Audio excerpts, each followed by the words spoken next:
Hello, everybody, and welcome to Hoops After Dark. Tonight I'll be your host. My name is Sam Kingery. With me, like usual, is Mike Cooper, and we will be covering the first round of March Madness and everything new with hoops these days. So, this past weekend, we got to watch the first two rounds of March Madness, some of the best sports days of the year. We're gonna first start with the first round, and I'll just toss it right to you, Michael. What do you think were some of the best games of that first round? I would start with VCU in North Carolina. The Yeah, 18-point comeback by VCU was just absolutely nuts. Cost Hubert Davis's job. it did. It did cost Hubert Davis's job, which we'll talk about later. If I had another game, it was probably that High Point Wisconsin game. That was probably one. That was a just a great basketball game to watch. Hmm. I think. And if I want to pick a nasty blowout, just St. Louis just absolutely smacking Georgia. Yeah, I was Oh, and I'll throw it in there too. Even though Kentucky won, and I didn't have Kentucky. That ending of of the course. second half of Yeah, Santa Clara and Kentucky leading into that overtime. yeah, Just there were some really good games all weekend. yeah, yeah. I think it was a weekend marked by a couple like really really high level great games, and then a lot of extreme blowouts, especially by the high seeds. And then, like you just talked about, SLU and Georgia. I think SLU did exactly what I said they were going to do against Georgia, where Robbie Avila just absolutely torched whatever big was on him and let it open for his teammates, and they were scoring at will. I mean, they were actually boat racing Georgia, and Georgia hasn't played amazing defense this year. They've had decent rim protection, but man, oh man, like Georgia almost gave up. And yeah, those were some great games. In terms of great games that I thought in the first round, the South Florida almost comeback versus Louisville, I thought was really really good. It looked like that second half was going to be a nothing burger, and then South Florida really really made a push there at the end and really gave them a scare. I had Kentucky Santa Clara 2 threes to go down to go to overtime at the end. Very good. High Point Wisconsin I had as well. Chase Johnson, 3 point hero of the tournament. And we'll talk about the High Point. Hey, wait, Y- wait. We talk about him as a 3-point hero, but yeah, he hit his first 2-pointer he of the did his season. first 2 point of the season. What was he 1 for 4 or something this year? Yeah. Just only long range that guy. I respect it. We'll talk about also their performance versus Arkansas, which I think was is going to be overshadowed by the fact that they lost, but I thought they looked really good, really really good. I also had Duke Siena being a really good game. We got really close to a 16 over a one, a 16 over a number one. Really close. Duke looked really weak in that game. And Siena just Jerry McNamara decided, hey, I'm only playing my 5 starters the entire game, and it almost worked for him. And boy, oh boy, did Duke struggle without 2 of their starters. And we could have gotten to 16 over one for a little bit. And then shout out the first game, Ohio State TCU for me. Went down to the wire. Bruce Thornton played a decent game, but wasn't enough for Ohio State. But I was just appreciative that it was actually close because the first round did have a lot of upsets. I mean, Florida won by 60. So a lot of times it was teams really showing their levels, but there were some good games in that first round. Um, let's talk winners and losers. Give me a couple of yours. I would say my biggest winner is probably High Point. I think they showed that they were no joke. They're a 30-win team. They showed you why, and they led the whole Arkansas game as well. The Arkansas's talent just a little bit too much down the stretch, but man, if it wasn't for Darius Acuff and what Darius Acuff could do, you're looking at High Point playing I Arizona. think they're there. Yeah, I think they're winning that game without Darius I would Acuff. I would say the my second biggest winner is probably I mean, you have to go with Iowa, right? Iowa taking down Clemson.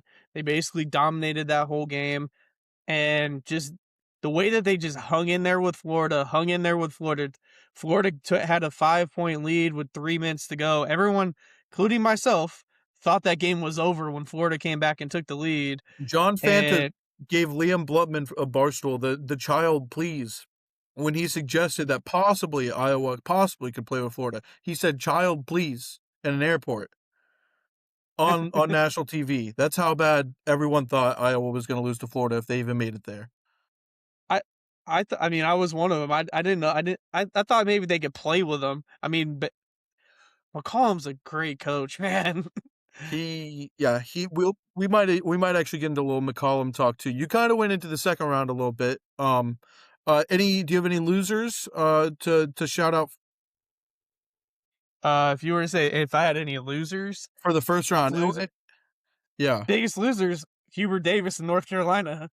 Not just the fact that that game cost him his job, but they were up 18, you're up 15, you're up 12 with 3 minutes to go. You should win that game. yeah. You win that game 10 out of 10 Even times, missing Caleb Wilson, you still need to at least close out that first round game if you have that kind of lead. and I would say if I had one more loser, I feel bad for St. Mary's as well. St. Mary's, half their roster was under the weather. They're Yeah, starting their best player was under the weather. They did not play very well. They only scored 50 points. I mean, awesome. Then they lose their coach as well right after that game. yeah. So I mean, and then to see what happens in the second round with Houston blowing out A&M the way that they did, I feel like if St. Mary's would have got through that game, probably would have been closer, especially if they were healthier. So I mean, other than that, I don't want to say that Georgia is a big loser, like one of the bigger losers, because I'll take the moment to step in on Georgia. I watched Georgia play Gonzaga last year in Wichita, Kansas. Georgia listen, Mizzou has lost bad 2 tournaments in a row, not played well. Georgia has went to 2 tournament games the last 2 years and got blown the fuck out. They've got like the game done with 10 minutes left in the second half as a team in a power conference that's in the tournament. And the game is over. It's done. Their players don't seem to care. I don't know if it's been the players the past couple of years or the coaching or what it is, but they have gotten demolished. In terms of losers that I'm looking at, in terms of the first round, now they kind of righted the ship in the second round. Duke looked very beatable without Caleb Foster and Patrick Ngongba. The second right? They looked beatable. They looked not very good.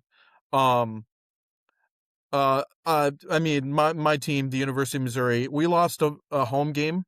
We lost a tournament home game. We as an 11 seed got a tournament home game, and we lost um to a Miami team that was okay, but they're not that good, and we lost and we looked bad in the game, and we only have one first round win in 15 years as a power conference program, and with Nebraska getting out of this first weekend, it might be time to say the University of Missouri is the worst power college basketball team of this century, unfortunately. Um, BYU, without Richie Saunders, lost to 11 seed Texas. End of AJ DeBonce's college career. I don't necessarily think they're the biggest losers. I mean, they never looked great without Saunders the rest of the year after they lost him. But man, having that kind of money and program investment into DeBonce to kind of not really win a first round game is a little tough of a showing. Um, Akron was a really trendy upset pick against an injury riddled Texas Tech team, missing their 2 best players. And I know I mentioned when we talked about the bracket, Texas Tech, they play hard. So I was kind of worried about them. Like, I didn't really think they'd be upset too much because, boy, oh boy, did they play hard. But I picked them because Akron was a trendy pick. They looked like a good team. They ended up losing by 20 and did not look good in that game. Just got outworked. would And yeah, I was gonna say what I was gonna piggyback on with you real quick because it just popped in my head because I know we've been kind of talking about the Georgia SLU game and you kind of hit us the biggest loser. Would you say that's more of a shot at Mike White, their coach, that he just can't get them ready to go in the NCAA tournament, I don't. or is that just more of a matchup thing? Because getting blown out back to back years, you kind of look at both sides of that. Because at the end of the day, you don't have back to back bad matchups like that. Yeah. Um, I don't really know what to say exactly. I mean, Mike White has gotten them to the tournament, a program that's not known for their basketball.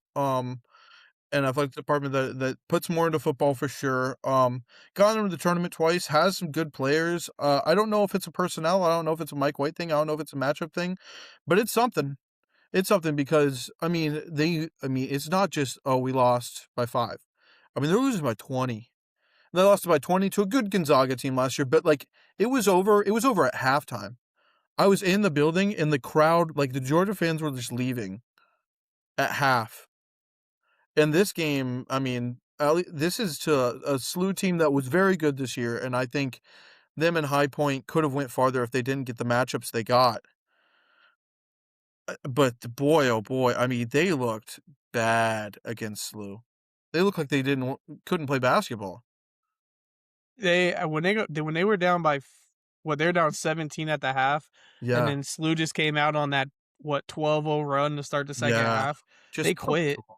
Yeah, I it mean, was they done. they they ended up only getting outscored by 8 in the second half, and they Mhm. still scored 45 points in the second half. But But how how much of many of that those is also came in the SLU garbage taking their foot time? off the gas as well? I mean, Yeah, that too. yeah, yeah, that's what I got there. In terms of do you have any more winners, or I got a couple different ones. I would say if I had a well, I would say Nebraska's a winner just strictly because Get the monkey off they the finally back. got their first win and they made it to the Sweet 16. If I had a loser, another loser, I feel bad for Vandy. That shot shouldn't went in.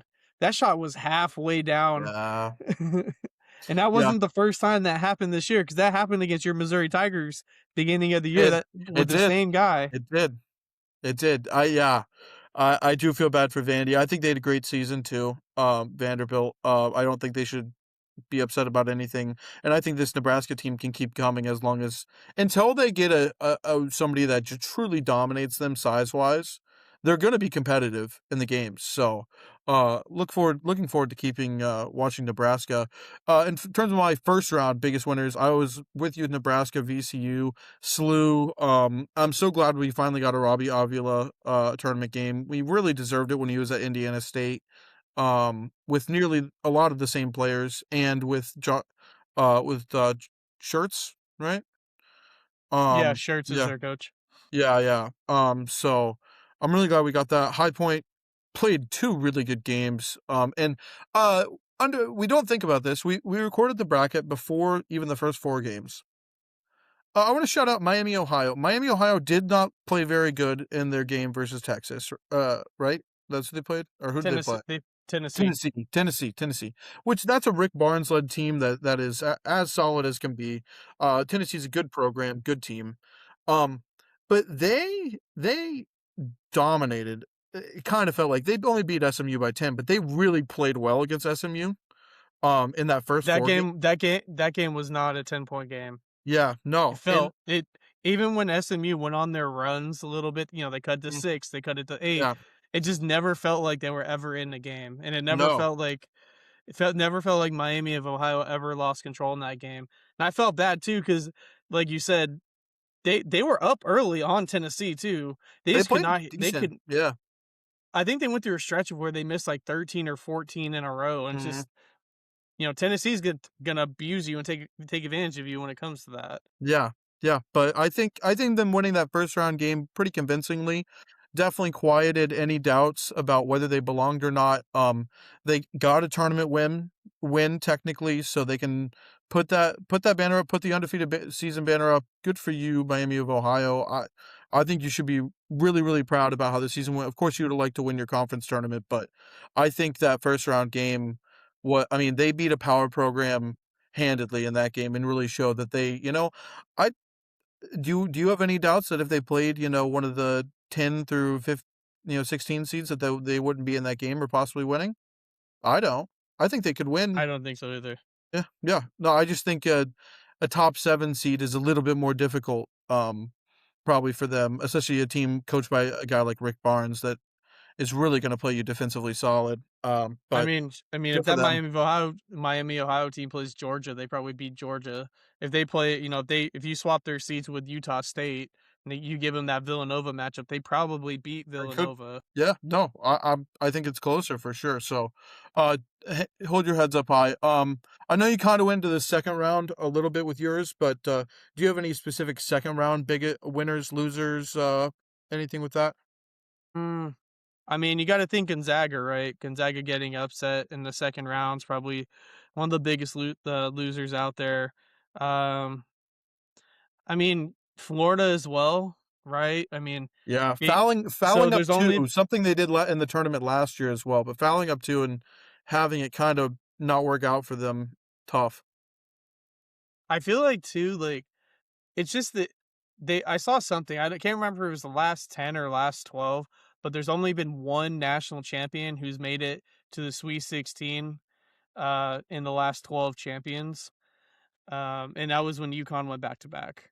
Okay, so national So they championships, don't yeah. yeah, It's they haven't been able to get back and to be fair, other than that a UConn. lot of the replicated national championships we've ever seen have been guys that Florida team from, like, 2008 stayed. That entire starting lineup just decided to stay in college another year. It doesn't really happen as much, to get all those guys to stay and have that consistency.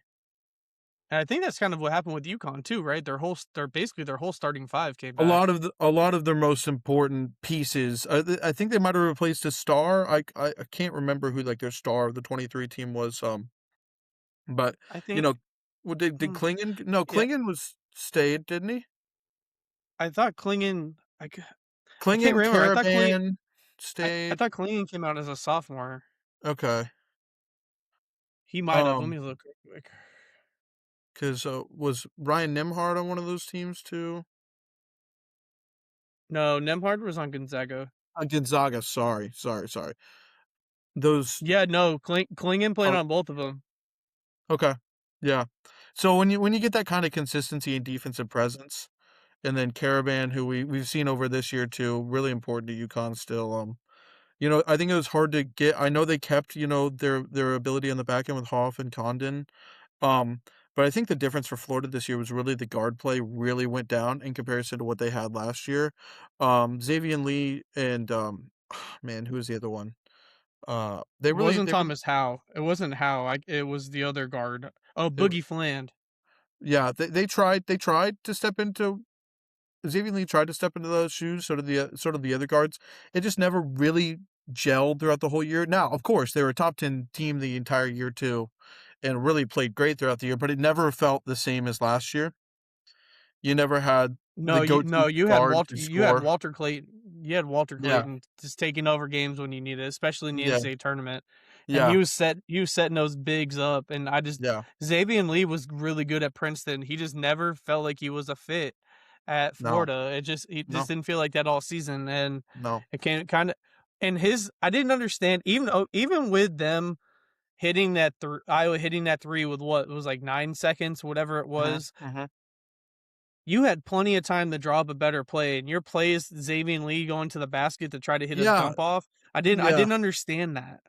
No, I did not either, and they've had guard issues all year, and I don't understand why the guard would be the go-to guy in that situation if you've had issues all year. Obviously, somebody's gotta get the ball up the floor, but, I just don't think it was the best coach game by Todd Golden, and I think Ben McCollum has, like we'd said earlier when we were starting to talk about him, has really shown over several years that he's a great coach. Iowa scooping him up, I think, has been underrated almost. He's built a really good team in this Iowa team. They're not world beaters, but they're good. Bennett Sturts has been one of the best players in America for multiple years at this point. Doesn't him and Ben McCollum don't quite get the shine that they honestly deserve. And I think it's kind of scary that Iowa picked him up because we might be looking at somebody who will have them perennially be good again. And that's just another, unless, we're going to talk about coaching carousel possibly later. But that puts the Big Ten with another guy at the helm of a program that's willing to invest in basketball. And you already have guys like Dusty May at Michigan, Tom Izzo at Michigan State, Matt Painter Purdue, um, Brad Underwood, Illinois, that are all putting money into basketball and developing great programs. And if Ben McCollum does the same at Iowa, it's going to be an absolute bloodbath in the Big Ten for a long, long time. I mean, it kinda leads into what we were gonna talk about next, and that's, North Carolina and Hubert I have some Davis quick getting I fired. have yeah, I have some Not quick final thoughts on the big winners losers on my side before we move on. But yes, that's the next thing. Um, so winners of the second round for me, Duke look way better with Ngagba back in the rotation. If they can survive long enough to get Foster back, which is like Elite Eight, Final Four, I think they are going to challenge for the title. St. John's and Rick Pitino beat Bill Self in Kansas. Dylan Darling getting that last second shot. Second weekend, first time for the Johnnies in the second weekend since 1999. Good for Pitino, legendary all-time coach. We talked about Iowa. Nebraska not only won their first tournament game, but they made the second weekend for the first time ever. Way to go, Cornhuskers. Michigan and Arizona the same way. They dominated teams that are pretty good that played them. I mean, St. Louis looked amazing versus Georgia, and Michigan just crushed them. And the Billikens honestly played a good game.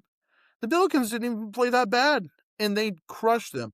And I think that's been like kind of the story over the last two seasons. I know Florida lost early this year, but man, and Florida was, I'd say probably the most predictable one seed to lose early this year. I think if anybody guessed a team would be Florida probably.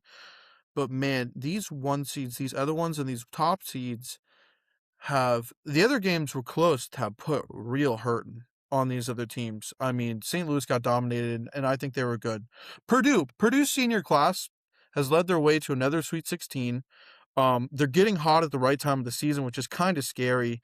Lawyer had 24 points, Kaufman Wren had 9 rebounds, and Braden Smith had 8 assists to win their game. Um, I don't. It's not that I don't like, but like it's a little scary that Purdue's getting this hot right now. They're playing their best basketball at the end of the season. So I would definitely be worried about playing Purdue. High Point, we kind of talked about them. They really stuck in the game with Arkansas, so good for them. That their point guard, his first step was crazy. He was so fast. Like if it was, if he had one more year, that man's getting a bag from a power forward. But it's yeah. unfortunate he's a senior because he could have got paid. Yeah, because like when you're built like that program, and same with SLU, when you're built like those schools, and you actually have some decent size and some good shooting and like good team, and you're pretty deep, that's what you need. Like I talked about last time to make a run.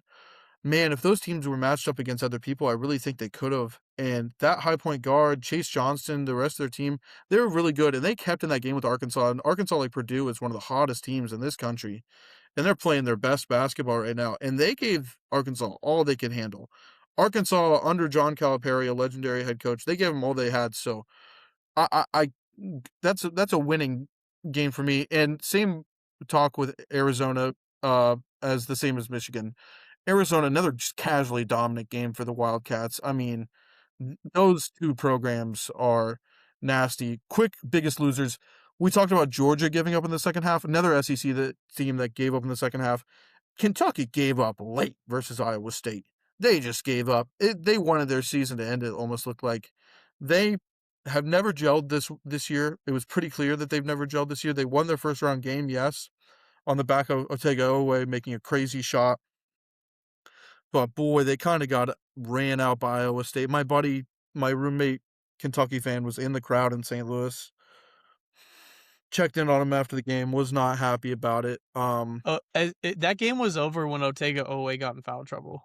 As soon Yeah, as Otega Oweh got in foul trouble, Iowa State kind of took yeah, over, and it just, yeah. TJ Otzelberger, man, I hate that man. I don't like him, but he can coach. He can. And for those that don't know, I went to UNLV.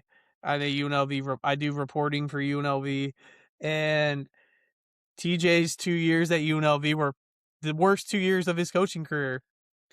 And people are never going to remember what happened in Vegas, but they're going to remember everything that happened at Iowa State, at South Dakota State, and if he does go somewhere else, whatever he does somewhere else, but finishing second in the Mountain West his first year and seventh the second year with a losing record, good enough to get the Iowa State job. Somehow the Cyclones decided to pick him up, and they haven't looked back since.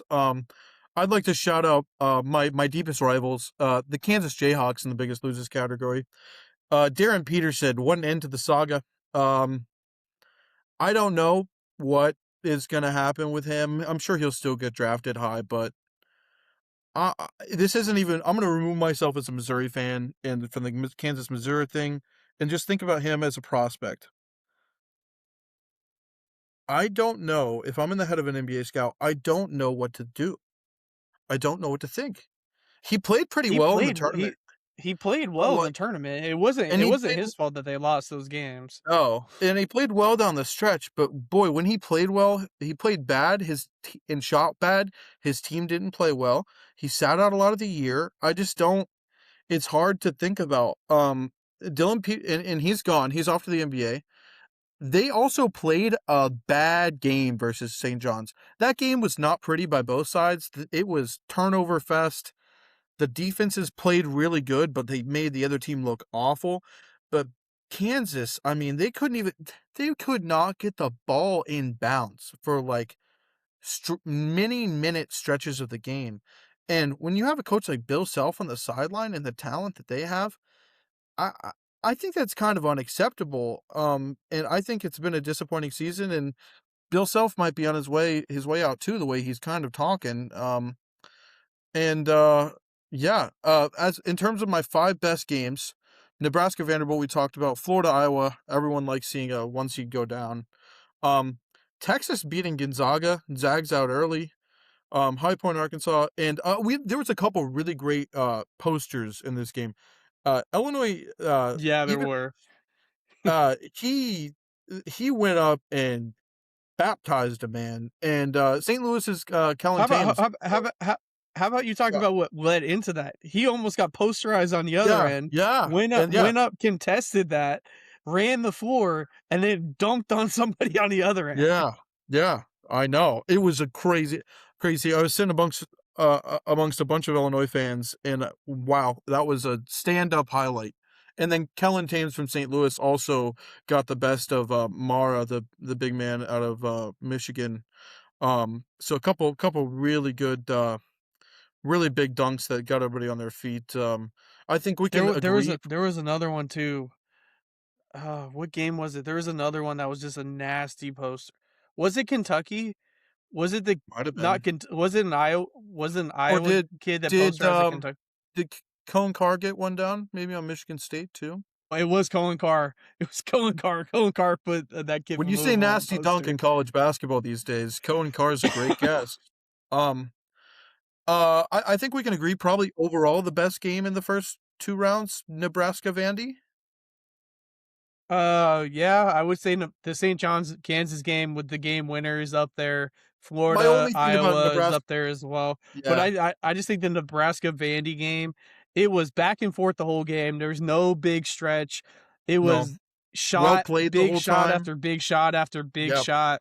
Yeah, great coached by Hoiberg and Billington or yeah, Blington, however you say his name. Like yeah, it was just a great game all the way around, and it came mhm, down to a matter of inches, just like that Butler Gordon Hayward shot from years ago. yeah, If yeah. we want to sneak peek a little bit into the Sweet 16, Mhm, I will I really like an upset, and obviously everyone knows when we did our bracket pick, I'm on the Johnnies to beat Duke. They're just yeah. a better team, but I think. that's not the upset I'm talking about. Mhm.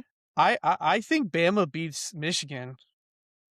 Really? I mean, Michigan has looked so dominant, and Alabama still might be missing Aiden Holloway. Um, who I Yeah, don't know but if we. If Alabama hits their threes like they're known for, they can Yeah, beat anybody. they they can, but Michigan has been beat 3 times this year, and Michigan every day can beat anybody. It's not a condition with Michigan. It's not a, oh, Michigan needs to do this. So Michigan needs to out rebound the other team. Michigan just does. Michigan just beats you. They just beat you by 20 every night. They played at Illinois this year. They come into an opponent's house, top 25 ranked, beat you by 20. It does not matter. It doesn't matter. So And the only Alabama reason I say can. just because I know Texas Tech was shorthanded, but they blasted Georgia Tech or Texas Tech, And They did. if they shoot like they did against Texas Tech, they can be Mhm. anybody. I'm very adamant they can be anybody in the country. I And don't disagree. even without even without Holloway, Holloway's not playing again. He's a certified drug dealer at this point. I mean, with all the No ta weed that he no had. tax stamp. No tax stamp affixed to the 2 pounds of weed he had. Yeah. What a But I choice. think if there's another one other than the St. John's game, because I've been on that since before the tournament, Mhm.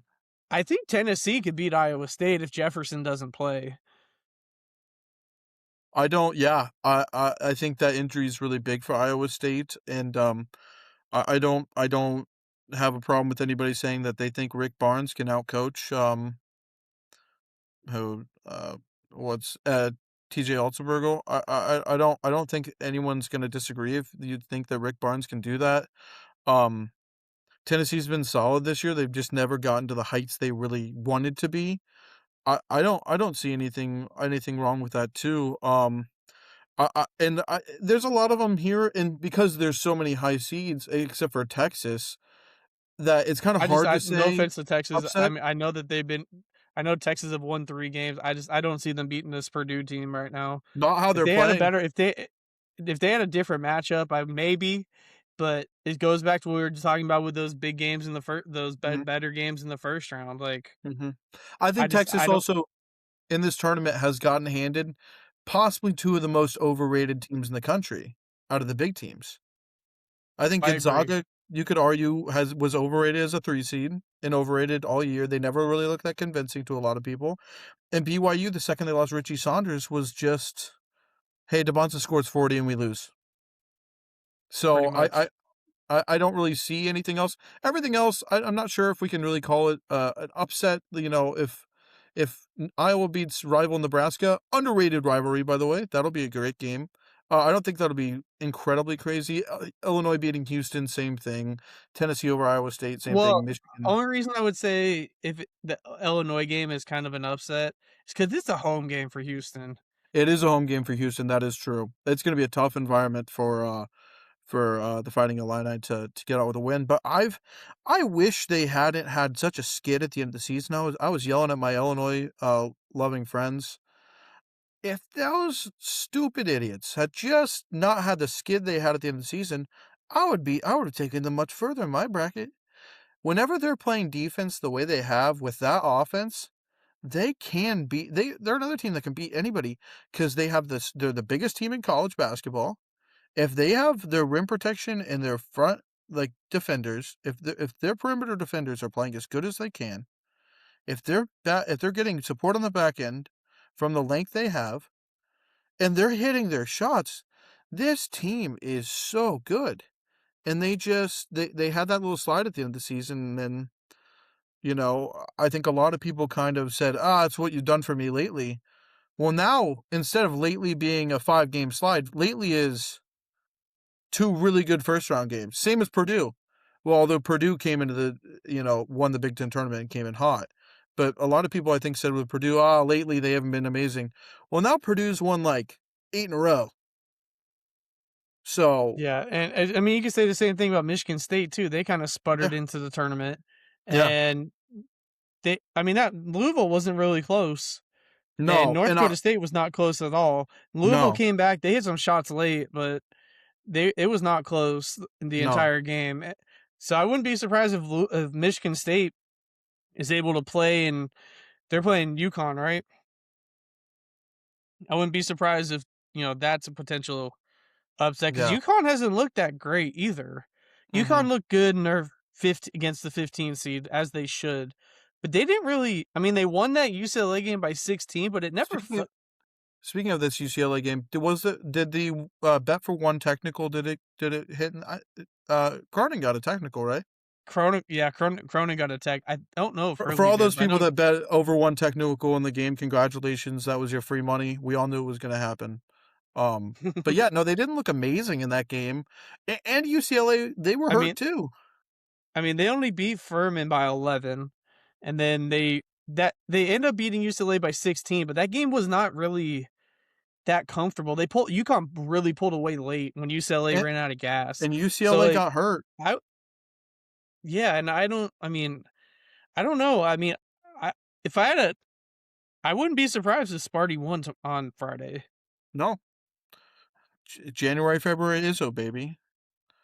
This is March. Yeah, what? Tomorrow we got Iowa, Nebraska, Illinois, Houston. We got the bottom of the bracket. So we Okay, got Iowa, Nebraska, Illinois, Houston, Arizona, Arkansas, and Texas and Purdue tomorrow. okay. Oh, okay. So we have the South and the West region tomorrow. Okay, okay. I'm excited. So now that we've kind of talked about the matchups and we've seen all the great programs and seeds that are in it, let's talk about the thing that's kind of on everybody's mind. Cinderella's been dead for 2 years. I understand that number 11 Texas is still here. Texas is a power program, and they didn't have a bad season. They made it as an at-large.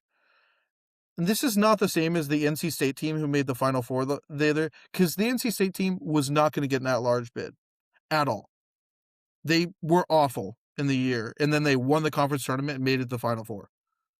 They had not had a great year that year, I believe. I don't really consider No, this you're right. a So Cinderella team. I So what are we thinking? it's crazy because if you actually I don't know if how much obviously I follow the Mountain West and the new Pac-12 of what it's going to be, and Mhm. it's very interesting. Like Jared Calhoun left to go from Utah State to Cincinnati, and Mhm. during his press conference today, he goes, "Utah State's a top 30 job in the country, but I knew when we won our regular season and conference tournament and won 26 games, and we got a 9 seed, that something was wrong." Is it that though? Is it really the bias of the committee though? Or is it, I mean, is it something else? Is it the fact that NIL has made the cream rise to the top? And even if you have a team now, is it still possible to have a team like FAU? Yes, but what happened to that team with FAU after they went that far? They got picked apart. Dusty Everybody May went went. to Michigan. We It's going to I be don't hard to think it find a team of seniors that's going to I don't be think good enough to make a deep run. with NIL, there's not going to be a team like that again. And what's funny is, obviously, like I said, I'm a UNLV person. UNLV is the last group of five or mid-major to win a national championship in either football or basketball. And Both that of was them? in 19. Yeah, no mid-major Wow. has won it since 1990. So you can say but you can argue that UNLV team was not a mid-major program, which Yeah, hard, in many which ways hard, that wasn't. But if you just look at it from that perspective, yeah, we've had these 16-1 upsets finally. We've had these 15-2s, but we're not seeing like the VCU from Shaka going to going to the Final Yeah. Four. We're not seeing the Butlers, the Brad Stevens of the world going to the Final Four anymore. Even going to the national championship and basically almost winning it, losing on a pretty much half court shot that was halfway in. But even then, if you look at that team, like if you put them in the NIL era, Gordon Hayward's not at Butler. Like those No. No, no, no. Shelvin Max not at Butler. No. Brad Stevens, yeah, Brad he left Stevens to go. gets moved up to a bigger job sooner even.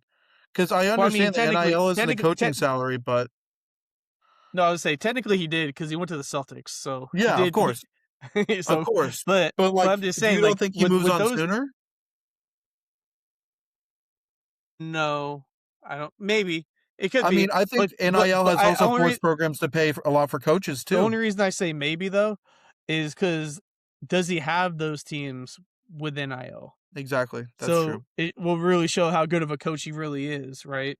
Yeah. So I don't know. It's very interesting because like you're not going to see like Kawhi Leonard's and Paul George's go to Fresno States and San Diego States and stay there, and then or even I mean you may see Jimmer stay at BYU, but like even those guys back then, like you're not I gonna think BYU's a power program with a lot of money. I think BYU will still have it. I mean, they had it this year with AJ DeBonsa.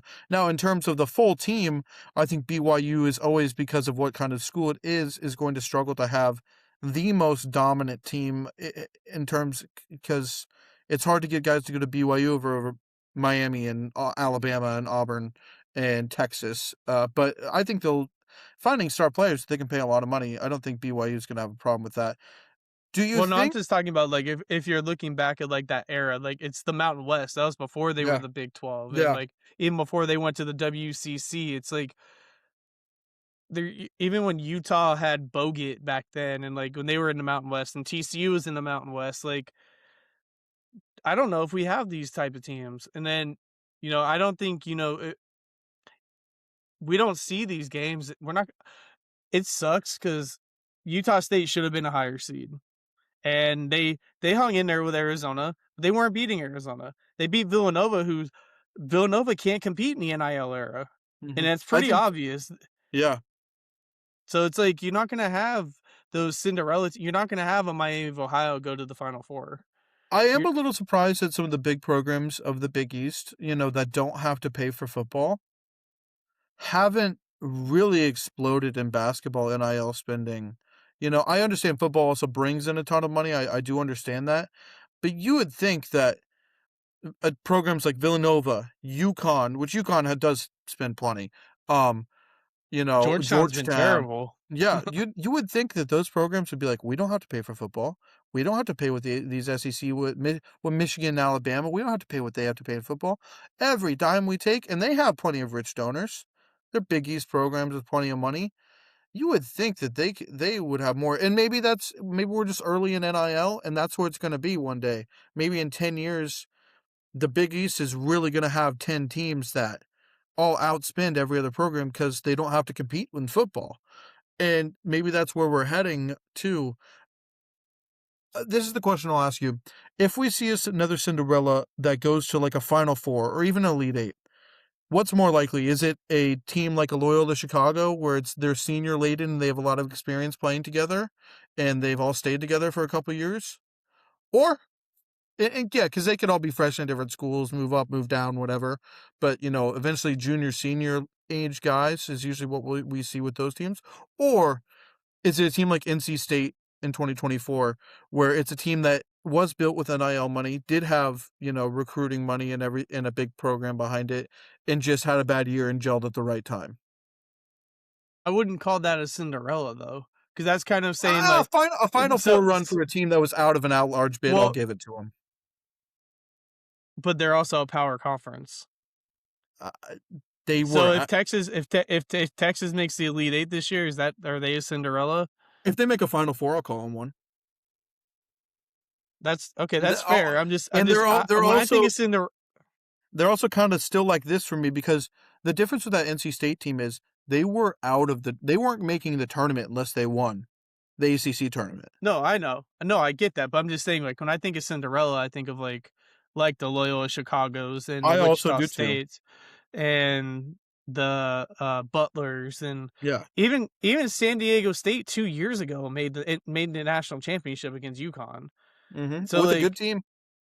yeah, they had a good team that was senior laden with transfers, and they hit the right time. They got good matchups that they could win. I don't think it's dead, but I think it's gonna take a school to get help with upsets and good like if Miami of Which Ohio, is what which happened originally too, but which, it always that Loyola Chicago team, those teams also needed upsets and a path, that was favorable. They also needed all that stuff. I just think it's not gonna be as common.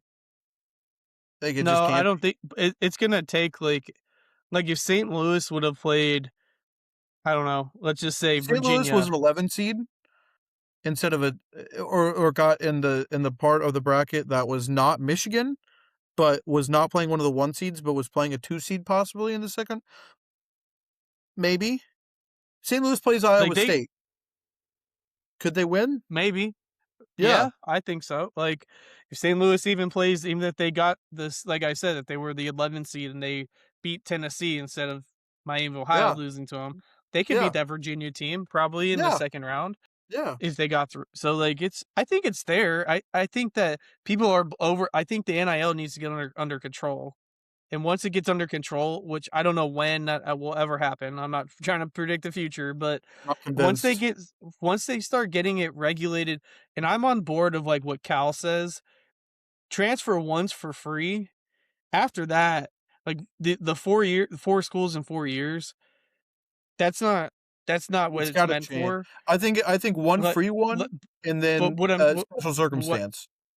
but, like, if I'm saying, like, for example, I'll use UNLV. Like, UNLV is a stud, right? If they have one.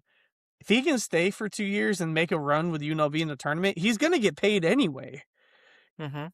Stay like, it should be, like, you stay to school for a year, 2 years, and then, whether it's or the back end, like, I hope that their best player stays for another year, right? He averaged 23 a game, build around him. Stay like, regulate it to where it's hard for these schools to poach, but poaching's ever is gonna happen anyway. Yeah. So, it's gonna like, people talk about the new Pac-12, right? And, like, having Gonzaga and San Diego State and Utah State and Boise and all I'm these excited for it, basketballs. by the way. I am, but I'm not because I think it's gonna be no different than the WCC. It'll That's be my better. I think it's gonna be well, the only reason I say it's not gonna be different is I think it's gonna be a 3-bid league every single year. I don't think it's gonna be like what the Mount West was, where it was they were getting 5, 6 bids into the Mount West into the tournament. I think it's gonna be 3. 3 Yeah. or maybe a good year they get 4. Like it's because they're starting to NIL is starting to and it's also, I think, gonna come to scheduling too, like, you're not seeing a lot of these at-large bids with these smaller conferences because these big schools won't schedule Miamis of It's Ohio's. not worth it Like, for them. It's no, more worth it for them to get blown out by Michigan than it is to possibly lose or have a close game versus Miami, Ohio. right, and that's what Miami, Ohio's gripe was. It's like, "We called Michigan, we called Michigan State, we called these schools, Yeah. we tried to schedule these schools, they won't play us." High Point's coach said the same thing. "We tried to schedule these schools, they won't play us." So if you can't get them to play you, the NCAA tournament committee shouldn't knock these schools for playing the schools that are willing to play them, Yeah. like, because they can only if you have proof, like, if you have proof that said, "Hey, here's a contract we sent to them, they rejected. Here's a contract we sent. We tried to get these schools to play." I'm like, they were sitting at 31-1. They shouldn't be on the bubble, but they No. are. They are because these schools like you're looking at it. You had a 16-14 Auburn team with some people trying to say that they should have gotten in the tournament over them. Like it's So like it's some people was just Bruce Pearl, by the way, but, No, but you know what I'm saying. Like they're gonna say, Yeah. "Oh, put an SEC school in over them." We like, or it's like, "Oh, the group of the bottom school should have their own bracket. Like the NIT should be their championship." Like, no, that No. defeats the whole purpose. Yeah. Like, It there's does. eventually gonna be. I still believe that there eventually is gonna be somebody that gets a run and beats these schools, and it's gonna be one of these coaches that's like a Shirts, up and coming, or like Mhm. some, I don't think that's it's gonna be, my true alma mater, SIUE. I don't think it's gonna be them. But could a St. Louis, could an Atlantic 10 school truly build a program and have enough money and really convince guys? Because that's also the thing. Recruiting is still a thing. If you're able to convince guys, yeah, you're not going to make as much money here, but I think I can get you in the NBA, and I think I get two of you in the NBA, and the rest of you are going to make good money, and you can convince them to stay. They can, 100%, I because mean, that you gotta money should think a help school retain. you gotta think a school like Grand Canyon too, that's private, that's for profit, that has Jerry Colangelo backing their NIL, like, Yeah, yeah. You get they're any small school that all of a sudden has a big celebrity or somebody back in their NIL. I don't can't think of like a really great example, but if some billionaire was somehow a graduate of Loyola Chicago well and that guy backs their you could program, think of, like, Steph Curry's the GM of Davidson's basketball. yeah, If when exactly. he retires and he wants to do 10 million of NIL of his own money to get them a national championship, yeah, I wanna go play for Steph Curry. Yeah, of course, yeah. But I think so that's all possible in the future. But so I think we could recap it by saying Cinderella isn't dead.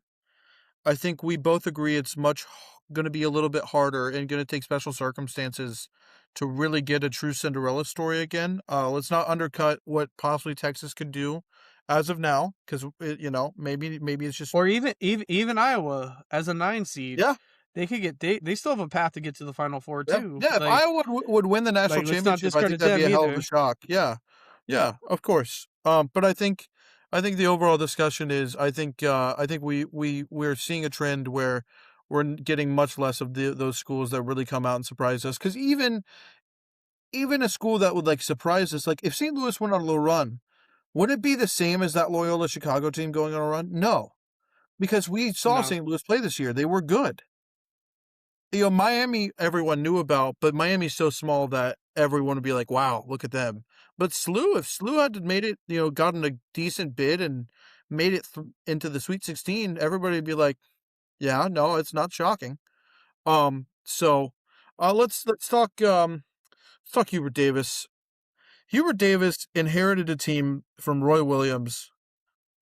Was picked by Roy Williams as their successor at a school at UNC that's famous. They went Dean Smith, Roy Williams, who Roy Williams is on the staff, into Hubert Davis. They stayed within the family, a school that has created James Worthy, Michael Jordan, many great NBA players, great program, multiple national championships.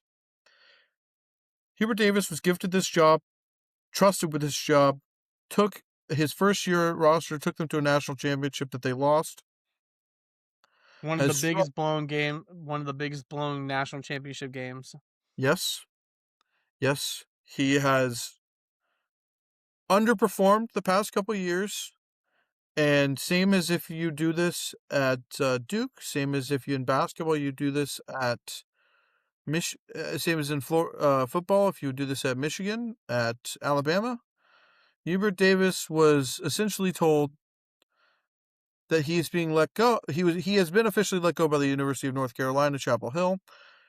What I believe happened is they were like, "Please, Hubert, we don't want to do this, but resign now."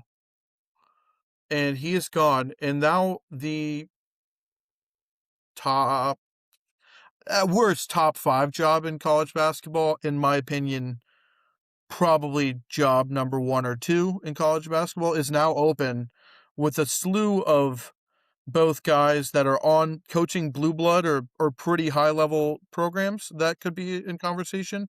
Couple crazy NBA picks, according to some sources you sent me last night, and a couple guys from up and coming programs or mid major programs that are looking to make the jump too. So let's get into what you think about Hubert Davis's tenure with the Tar Heels and what you think is in the future for I'm the just gonna Boiling be Hot blunt. Blue. If I was the AD at North Carolina, forget these big names. I'm calling Ben McCollum. I don't That's mind what it. I would. That's He what is I the would do. he has the best like Dude win. statistical like win loss percentage of the past like 5 years or something.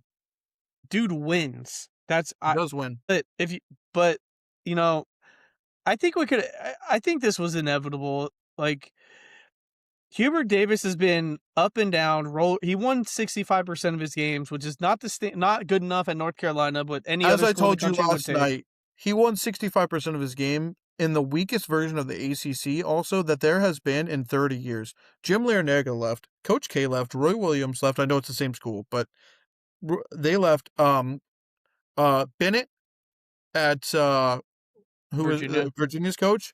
Um, Jim Boeheim left Syracuse. I mean, half of the programs lost cornerstone, multi-decade national championship for most of them, except for Larinaga head coaches. Larinaga got to a Final Four though his last season Yeah, at yeah, Miami. So, yeah. but what I was gonna say was he had a roller coaster tenure. He couldn't get the same level of recruits with NIL that Roy could.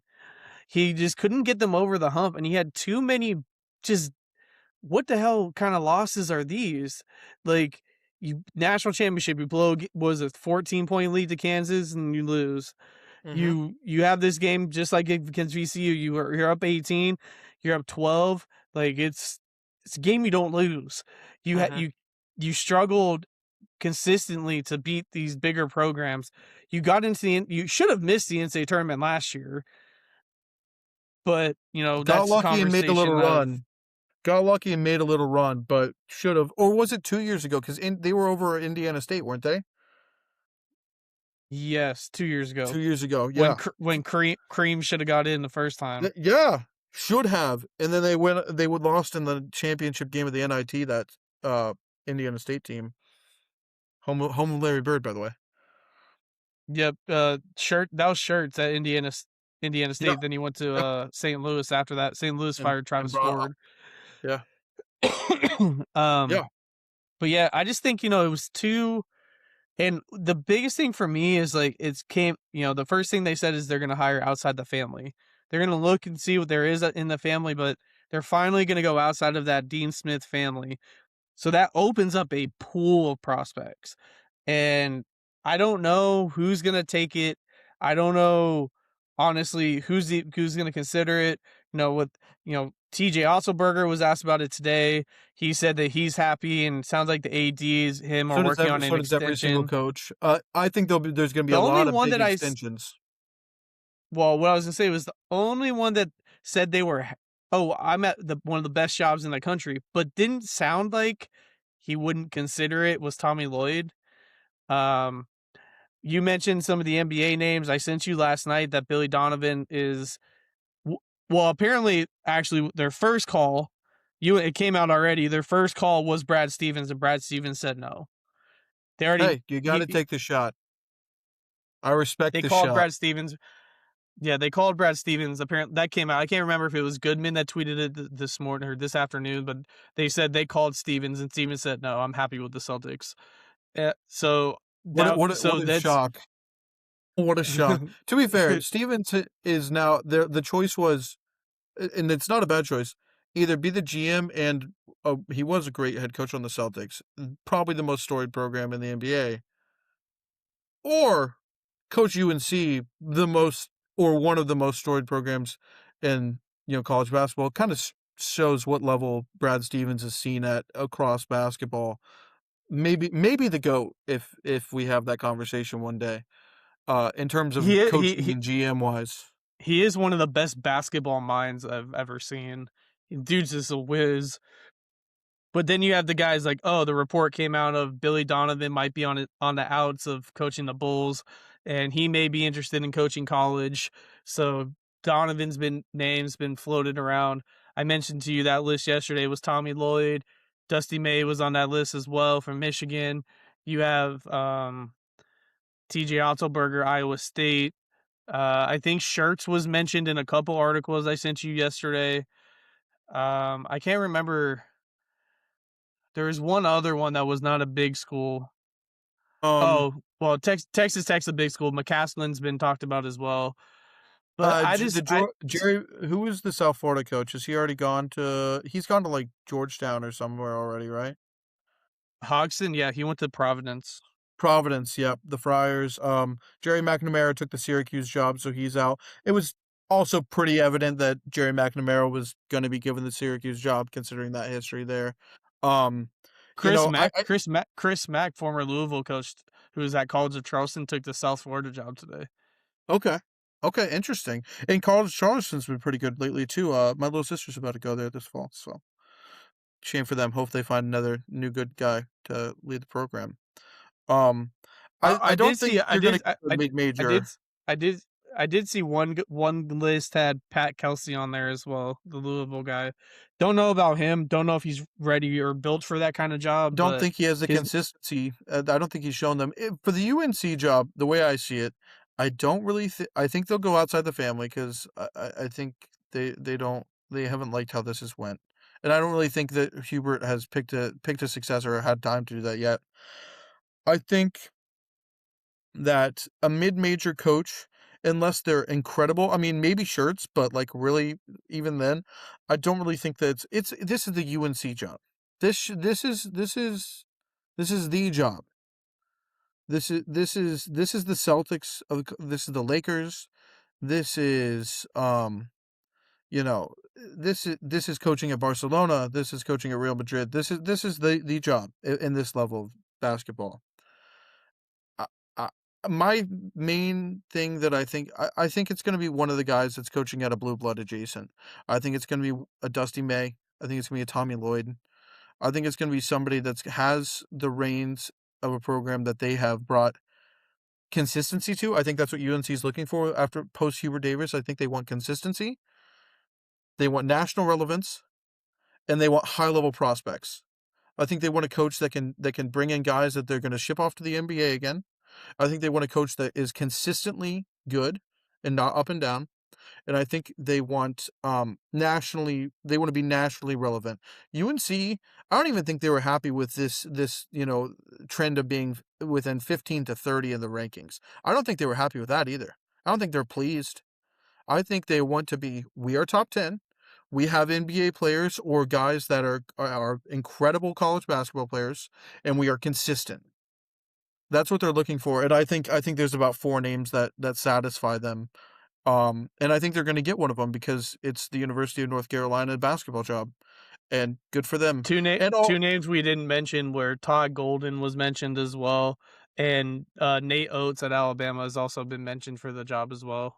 I will mention those 2 names and, as well as Danny Hurley for guys who if they got that job, wouldn't be completely shocked. They're great basketball coaches. They have high-level NBA players. They've been consistent.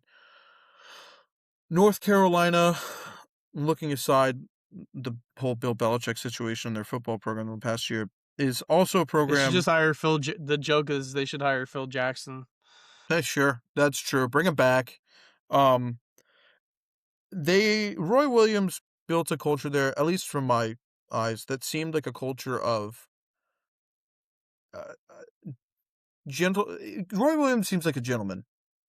Roy Williams, of course, he's a basketball coach. He gets upset at the referees. Of course, I think the checkered behaviors of people like Danny Hurley, Todd Golden, the rumors he has swirling around how he operates in Florida, Nate Oates, and the personnel that he has led on the floor, both with the NIL decision, not the NIL, the NBA player coming back this year, and in Holloway, and the murder situation.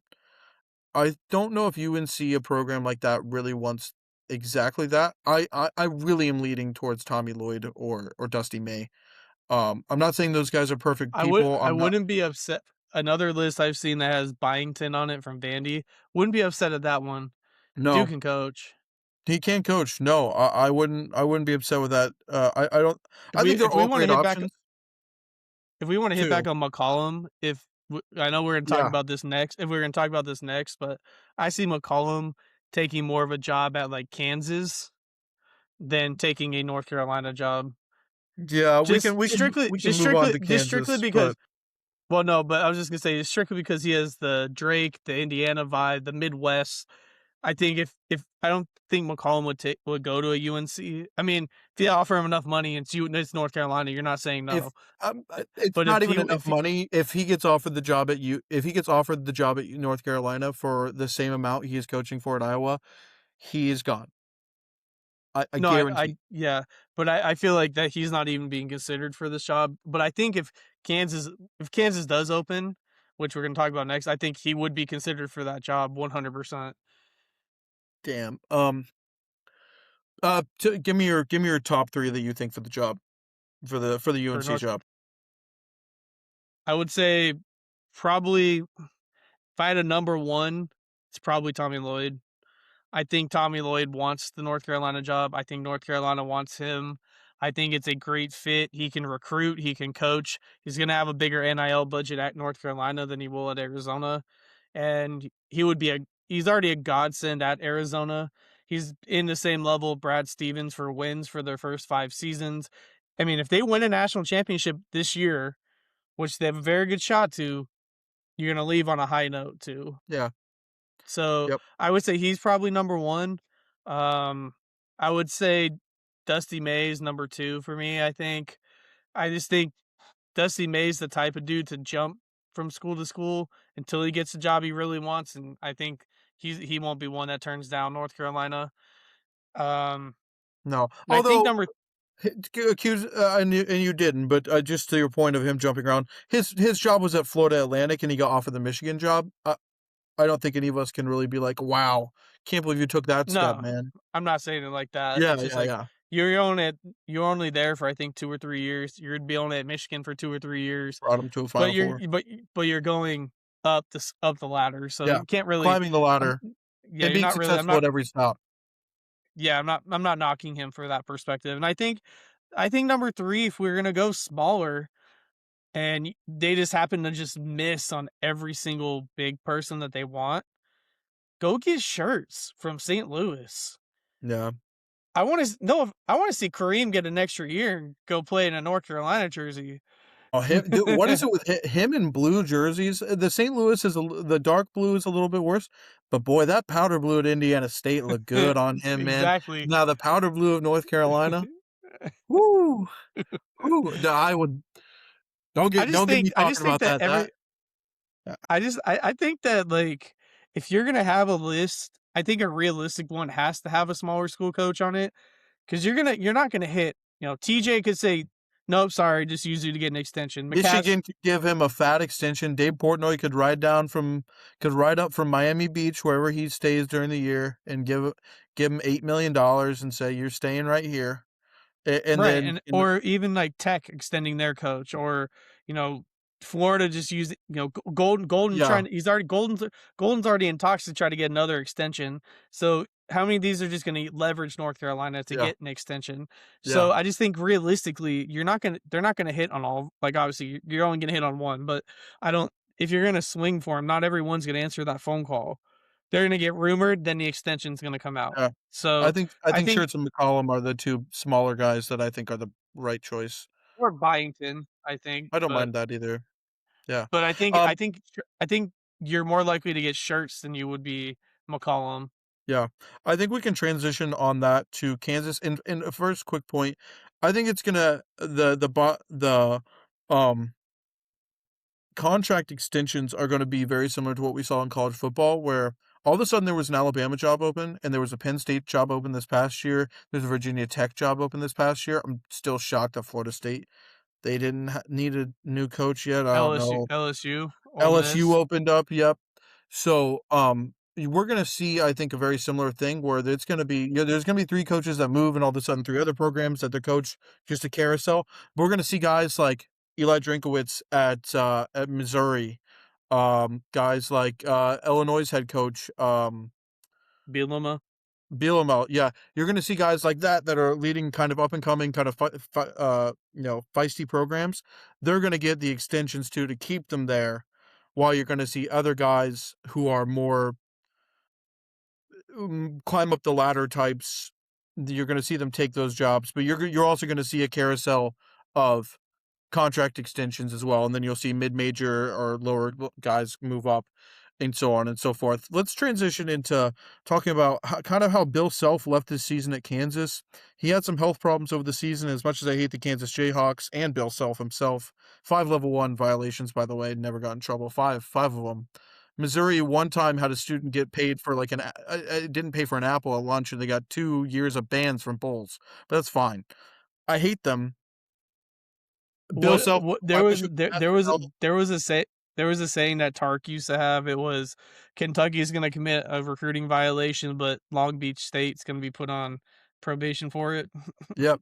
Yep. That's exactly right. It's how it works. It's worse when it's your rival, but all that being said, I do wish him the best health. He's a great basketball coach. Seems like a really good guy. And he had health problems over the season. His closing press conference with Kansas did not seem very, oh, I can't wait for next season. So, the Kansas job, you kind of mentioned Ben McCollum. I actually don't think that's the worst fit. Missouri should have picked up Ben McCollum a couple years ago, decided not to hire him. It's fine.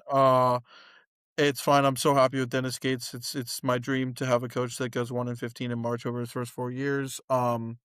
So I that would be hell for me if Ben McCollum was there. Obviously, Ben McCollum also has Dennis Gates' number as he kicked the shit out of him with Drake last year. I will be interested to see Ben McCollum at the higher level without a guy like Bennett Sturts. I think, as much as we underrate Ben McCollum, we've underrated Bennett Sturts a lot, and he's been very, very good. And how many guys do coaches really get like that in their tenure? How many guys in the country have ever coached a player as good as that? What, 10, 5? Maybe? Like, as consistent as Especially one that follows you to 3 different places that you go it, to. yes, yes. Because Bennett Sturts could have went to Duke this offseason. He could have went to some huge program too, and he stuck with Ben McCollum. So good loyalty on that kid. Any other I think Kansas is another blue blood job, obviously, another top 5 job. I think anybody would love to have that job, as much as I hate to say it. So I think that's another opportunity for a lot of these Do guys that you we talk feel do about. you feel that they'll keep that one in the family? Who would, do you like, give it to us I an don't. assistant or Yeah, give it I to a don't. former player? Who? Because Either I don't one. know I any don't know. former players that are coaching as of right now. I'm sure there are plenty. It's the Kansas I mean, the only one Jayhawks. that I know of that had a NBA job was Jock Vaughn. I don't think they would hire him. So No, I don't know. But I'm just thinking because you don't because I mean Kansas has always kept it kind of in the family as well. He they went. have. But Bill Self came from other places as well. He was at Illinois, wasn't He he? was at Illinois. Yeah, Illinois fans still hate him for it. They hate him. They hate Bruce Pearl. Um, their hatred of Bill Self is the only thing that gets me, welcomed at the Thanksgiving table with my family. Um, as someone who grew up an hour from Champaign, Urbana, I don't know if they'll keep it in the family. I really do think there's so many great coaches that you take a swing on, and it's impossible to say because Bill Self also might come back. Hubert Davis, we know, is gone. Bill Self might come back. I think it's the same list of guys that we talked about. I could see Billy Donovan coming back and coaching at Kansas. I could see Tommy Lloyd leaving. I could see Dusty May going. Ben McCollum. All these guys. I really hope not Josh Schertz because I actually really like him, and him coaching at Kansas would break my heart. Um, Ben McCollum would just feel right and just put another knife in my soul anyway. I don't know. Do you have really any read on what you think is going to happen? Do you think that Bill Self, if he gets medically cleared, he'll be good? I have no clue. I don't really have any read because I mean he came out. What I mean, obviously he's gonna come out and say, "Oh, those rumors aren't true," blah blah blah. You He know, like started them. He said it. of course. No, I know, but they're saying, "Oh, the rumors of him actually saying that he's retiring, those aren't true." Yeah. Well, okay, not yet, at least. So Hmm. we'll see what happens and who comes out and what they do. So I think weirdly, I wouldn't. Kansas is one of those schools that may take a swing at like Eric Olin from who's at New Mexico, who was at UC San Diego. I could see them like taking Yeah. a swing like that. If Yeah. I don't know if they may go big blue blood, but I don't I mean, but how many of It's these guys are gonna Kansas. get the only reason I say they may go for something like that is because how many of these guys are going to get locked into an extension trying to get the Carolina job? So how many of these guys are going to get already pulled out of Yeah. even consideration?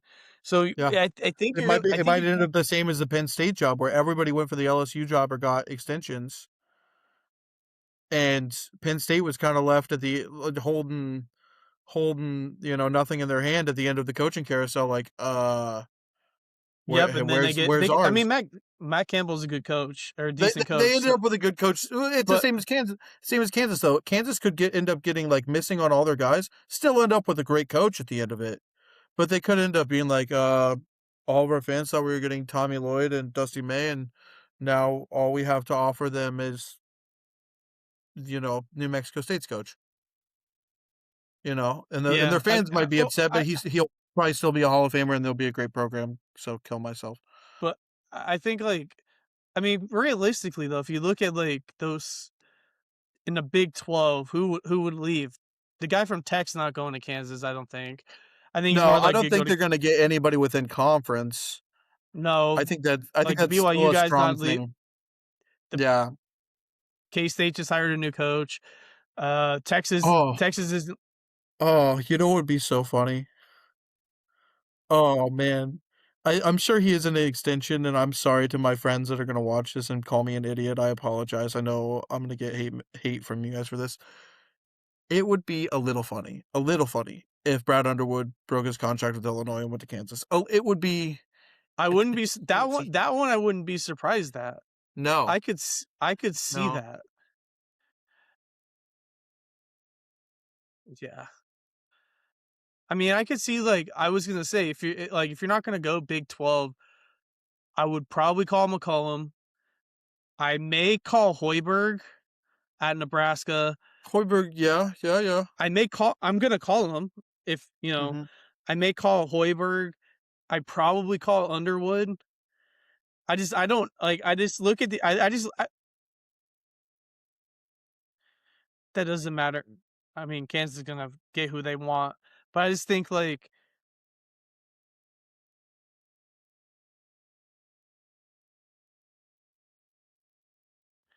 I don't think they. I think that they use these. They use the UNC job, get extensions, and don't leave. And But don't I'm leave just their thinking like schools. the. Yeah, I'm thinking Yeah. like like if you were to go West Coast, like Mark Few's not going to Kansas. Mick Cronin probably. It Mick would be a little Cronin. less travel for Mick Cronin. He might be happy about that, but I think he likes LA.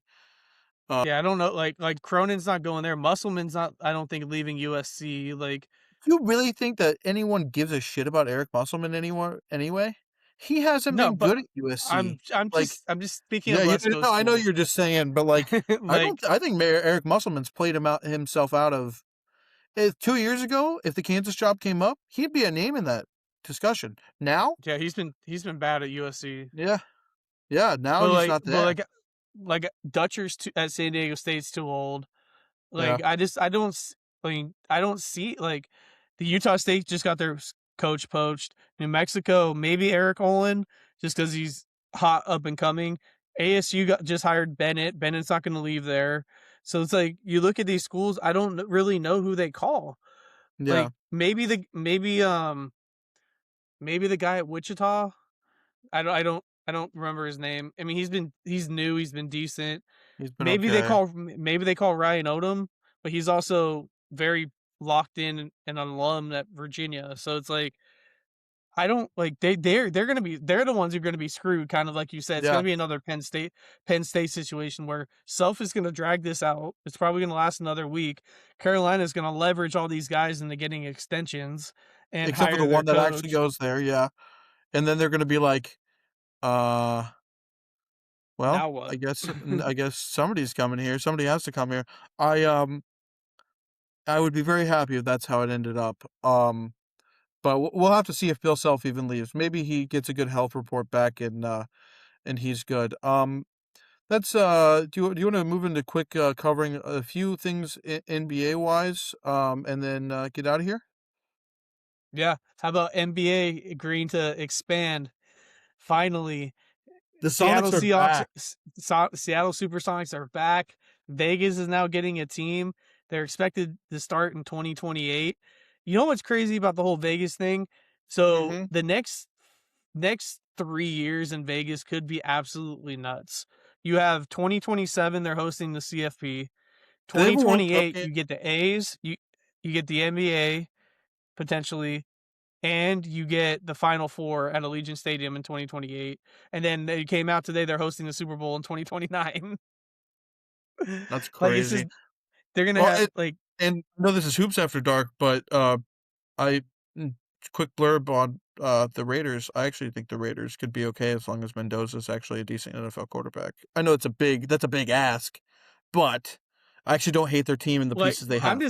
I'm not even talking about just like the Golden Knights or like it's just Yeah. like you have all of these things coming to the city. Like and then you on top of that, even if you just took the NBA out, that's better than most cities get in a 3 year span. You're gonna Yeah. CFP a Final Four and a Super St. Bowl. Louis is really happy that we're getting qualifying games for the 2028 Olympics in soccer. Qualifying games. St. Louis is a soccer city. I love my home. And LA and Vegas is getting an NBA team and the Final Four and a Super Bowl. So there's always levels to things. A Vegas Super Bowl is always great. I think people actually like a Vegas Super Bowl. I mean, obviously, hospitality capital of the world. Um, But it's just like just and then you just throw the NBA now.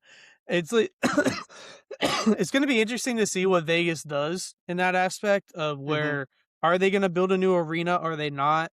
The Knights owner Bill Foley came out. He reiterated it today when they talked to him that he's willing to renovate T-Mobile Arena where the Knights play. He's offered to do 300 million of his own money, and Hornbuckle, the I think he's the president of MGM, is also pushing that Foley narrative of like come play at T-Mobile. We're gonna invest, and you're getting casino backing for that. So that could happen. You could see. I'm interested to see for the what the expansion draft looks like. How many players are gonna get protected? Who's gonna be potentially unprotected? This is as deep as the NBA has ever been. Getting the sixth guy, the sixth man from some of these teams is pretty damn good. Like you get the Yeah, sixth man from the Spurs, you get the sixth man from the Thunder, which we'll talk about those teams in a minute. Woo, those are good players. and I'm glad that Oklahoma City's letting the Sonics have their history back. They Like should, as they should. eh, I mean, it was shitty what happened. I mean, good for Oklahoma City. They won a title. They got Yeah, over the hump and I finally. think Oklahoma City has consistently proven that those fans in that city deserves a team. I don't think that they should have been given the Supersonics. They should have just gotten a team. But I don't think that team should be taken away. The Supersonics should just exist as well. To do so, here's one funny thing that I saw that I honestly could see happening is Kevin Durant's contract ends when the Supersonics are supposed to restart, and if he spends his last year in the NBA with Seattle, Hey, how listen, awesome! The if they team that if they drafted him. in the expansion draft, they get a bunch of good players around him, and then you have Kevin Durant, who just seems like as long as he's healthy, he's still a hell of a hooper. Make a little run. Make a playoff in your first year. Make it fun. Go for them. What is as a Vegas resident? Are you Vegas original too? You're one of the few Yeah, non I'm born and born and raised in raised. Vegas. Yeah, Ladies and gentlemen, we're seeing one of the 5 people on the planet that is born and raised in Vegas, and still living there. What's your the Aces? This is a rare occasion of a WNBA team being in a city first and taking probably the best name. Well, and I think Golden Knights could have been cool for possibly for something along those lines. It's obviously going to be gambling or like Golden or something. What's your name idea? My only idea is the Jacks, but it's not that good. I said they should go with the Sharks and honor Tarkanian and the Rebels, but just as the basketball history, basketball culture won't be like. But but I think they'll probably go something gambling related. They won't take the aces away, obviously. They can't be the kings. They're not going to be the queens. Maybe the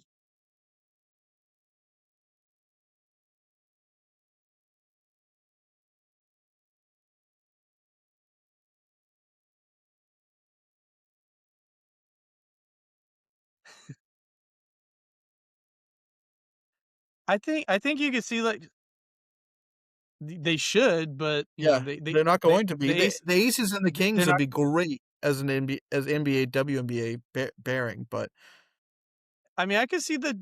I don't know if they do the Jokers. I've seen the Scorpions thrown around by some people. I don't Don't like hate that. that.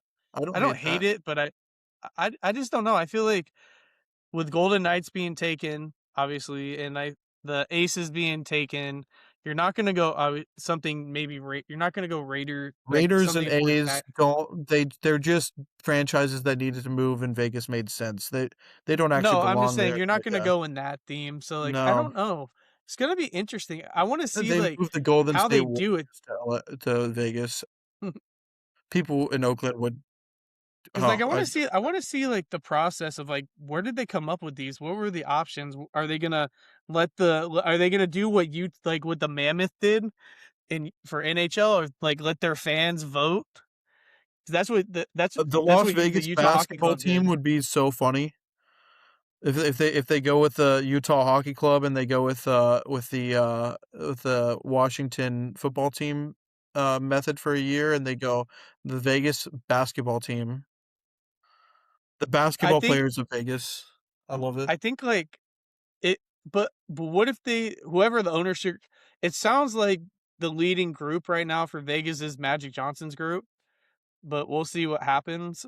So Yeah. it'd be interesting to see what they do. Do they do what Utah did? Not the hockey club wise, but like when they were picking their mascot, do they let you vote? Let the fans Yeah. vote on it? Like it. I want to see like or how are they going to do the expansion draft? Are they going to do something like the Knights did? Is it gonna be this big celebration? How is that team gonna embrace the community? Where are they gonna play?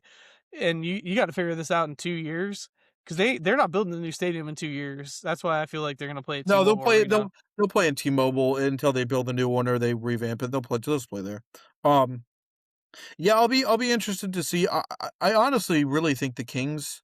I'm kind of shocked that the NBA wasn't like Kings. You have to move there, and we'll build a new one in Sacramento or start over. What's I don't funny know. is what's funny is the Maloofs live here. The guys who used to own the Kings before I can't remember the new owner's name, but the Maloofs live here. So it was always a rumor for a while that they were going to try to move the Kings here, and they just never did. They ended up selling them and buying a casino here. Yeah. Oh well, of course, of course. I'm trying to really think of anything like. There's so many names that you could be like, oh, that could be the name, and you're like, that's problematic, or that should not be an NBA team name. Like, yeah, I don't know. There's just so many things that you could do with Vegas, but so many things you also don't want to do and say like, this is our NBA team.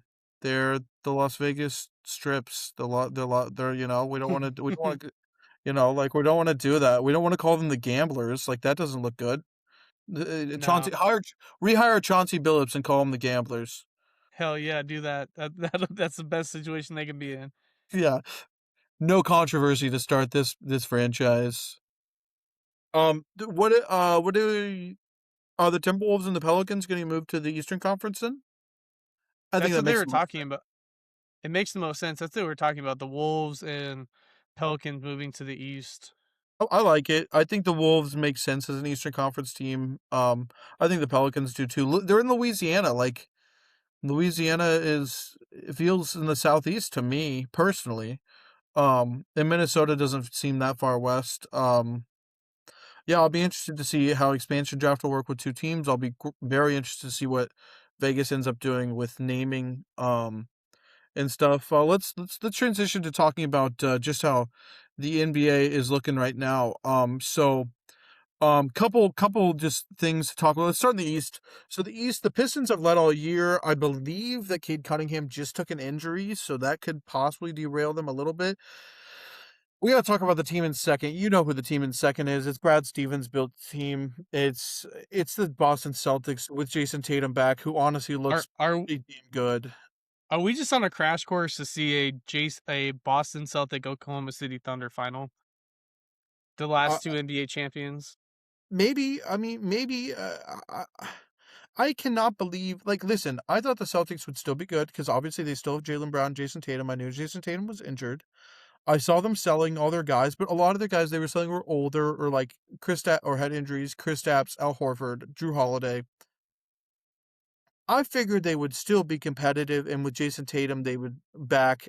I didn't think he'd really play. He may have played like the last 10 games this year. They'd maybe make the play in, lose, maybe make the 8 seed, lose in the first round, but just come back with a decent draft pick, come back next year. They're the fucking 2 seed. How in the hell is this team that lost three important players? I mean, they've gotten good minutes out of Luka Garza this year. Brad Stevens is I and mean, Kada at center. Like yeah, these guys are coming. You got a good year out of Hauser, a good year out of Kada, a good year out of Luca Garza, even and Jordan Wall. they lost who is the guy that's on the Spurs now too? That's starting for the Spurs. Or coming off the bench. They Oh, lost one of their Luke other big Cornett. that isn't Luke Gornett too, and I thought Luke Gornett was a good piece for them. They lost him too. They've gotten great minutes out of all of them. Obviously, Jalen Brown has put up nearly an MVP season. Uh, Peyton I Pritchard, mean, I've been on the train all season that Jalen Brown should be the MVP, but and I don't see why. Like I get that look sometimes. Like I get that look that I you just gave me, understand, but it's like Jalen but Brown. If there are also other guys that have done this too, that are doing this right now as well for their teams. But I get it. He should be in the conversation. yeah, like I I mean, it's gonna. I think it's probably gonna be. I would assume it's gonna be Jokic, right? It's Jokic, Shea, or I mean, I think right now Cade has an argument. What is the MVP standings right now? Hold please. Well, Cade just got pulled out of it because he won't have enough games to But yeah, qualify. there's there is the game rule which also comes into. I kind of like the game rule. I'm not gonna lie to you. I think it's stupid that somebody could play 30 games. Um, Jokic, Shea, Luka Doncic has made an appearance, and Cade and Victor Wembanyama. Cade's probably coming out now. Um, Obviously, Jokic and I'm not Shea a have basically been battling for I'm it. a Mavs fan, and I'm a very big Luka guy. Luka I'm so deserves an sorry. MVP at some He Luka does. deserves an MVP at some point. I don't think he'll get it obviously this year, but when they went to the finals 2 years when he took the Mavs to the finals 2 years ago, he should have won it 2 years ago. How'd you like He should that? have one by now. This is not me making fun of you. This is just me honestly making fun of the Mavericks as a franchise. And not even I respect that franchise. It's them making fun of their idiot of a GM that's now fired. That 8 months of Anthony Davis where he basically didn't play because defense wins championships. Was it worth it? I don't. I'm still mad about that trade. I'm not a Mavericks fan. I'm not a Lakers fan. I don't even really have a super big NBA team. I kind of rep the Heat because I kind of like Heat culture, but that's about it. That is the worst trade that's ever happened. And yes, Luka Doncic deserves an MVP. At some point, it could be this year, depending on games. But I also wouldn't be mad to see Nikola Jokic win one more. I think he's. Can I say something crazy? I love. I'm a big Sinners guy. I love a lot of all time Sinners. He might be better than Shaq all time. I don't think He that's might be the crazy. best one ever. And I'm sorry to say it. I love Shaq. I love him. There's nothing better than Shaq.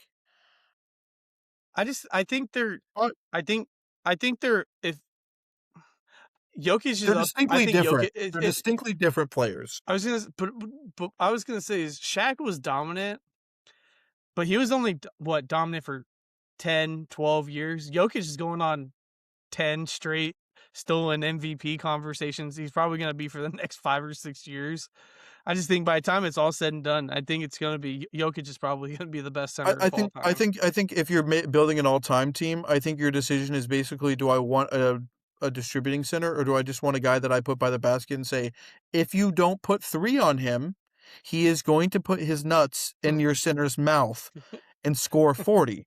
That's basically your choice. I have full respect to Shaq. Please don't yell at me, sir. I'm sorry if I offended you, but Nikola Jokic is climbing up there. I think he's better than all the older ones at this point for me, like Wilt, Kareem. All respect to those guys, Hakeem.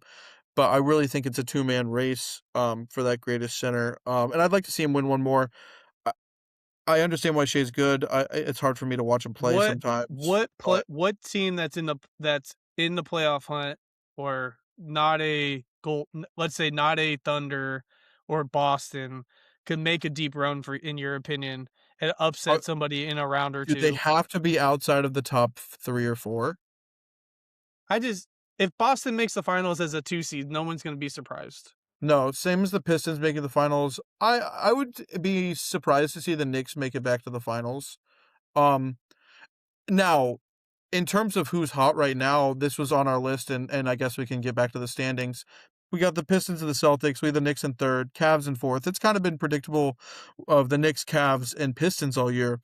The Celtics, we talked about, very surprising to see them here considering the injuries, and they really, if Tatum really keeps coming on strong, they're a great team, and they're going to be a tough out. The shocking things, the shocking part comes in the 5 through 10, I guess. The Raptors got Brandon Ingram, got some guys around him, and they've kind of played great all year. They're 40 and 31. They played pretty good. The Hawks are the hottest team in the NBA. Now, they haven't beat a team that's been a contender in the last 10 games, but they've won like 8 of the last 10 or something crazy. The Hornets as well. The Hornets as well have gotten really hot. The Hornets make sense because they had some good pieces. I think as much as we're going to talk about how great Colin Knippel is, I think Kalkbrenner has actually given them really good minutes. I always liked him in college. He has really good length for rim protection. He can stretch the floor. I don't mind Ryan Kalkbrenner. I think LaMelo has always been good in the NBA, underrated even. I think Brandon Miller's been really good in the NBA. And I think Concadipple is also really good in the NBA, so I'm actually not as surprised by them as I am by the Hawks finally getting out of the Trae Young business. Good for you, Atlanta. And getting into the Jonathan Kuminga business, and business is booming.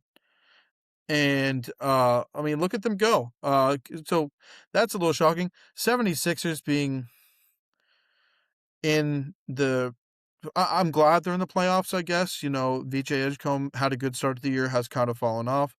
I can't believe they got rid of Jared McCain and let him go to the freaking Thunder of all people. Hey, He was they got 2 first round picks for him. Yeah, the Thunder. I mean, Thunder can give those away like candy. It doesn't matter. They got 60 in the next 5 years. Are we going to get to a first round where it's like the Thunder have 15 of the first round picks? They've won 5 finals in a row, and they're going to draft an entirely new team tonight.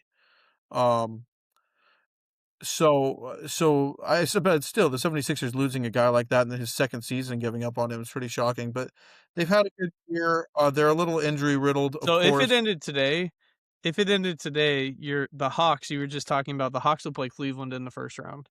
The Hawks are up to the 5 seed. It's not. I mean, it's not impossible. I mean, I really struggle to see how many of these teams are really going to push.